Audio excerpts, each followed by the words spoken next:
তো সমান সংখ্যা আছে কি a পুরো, তাহলে আমরা a পুরো যদি কমন নেই তাহলে থাকে হলো b, এই b প্লাস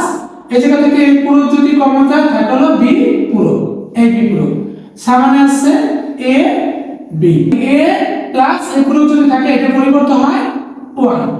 এই a পুরো ইনটু এটা পরিবর্তন হয় 1, তাহলে আমার আসলে plus a b, a b, a পুরো দিয়ে যদি কোনো সংখ্যারে গুণ করি তাহলে a পুরো হয় প্লাস a b, এই a পুরোটা লিখবো, এই a পুরোর সাথে একবার a যোগ হইবে, এই যোগ a, আবার এই a পুরোটার সাথে যোগ হইবে b, a পুরোর সাথে যোগ হইবে কি b, তো এইটার এটার মান হয় কত 1, এইটার এটার মান হয় কত 1 ইনটু থাকে a পুরো প্লাস b, a পুরো প্লাস b, 1 যদি গুণ দেই তাহলে মান হলো a পুরো প্লাস b, এইটাই হলো আমার অ্যানসার।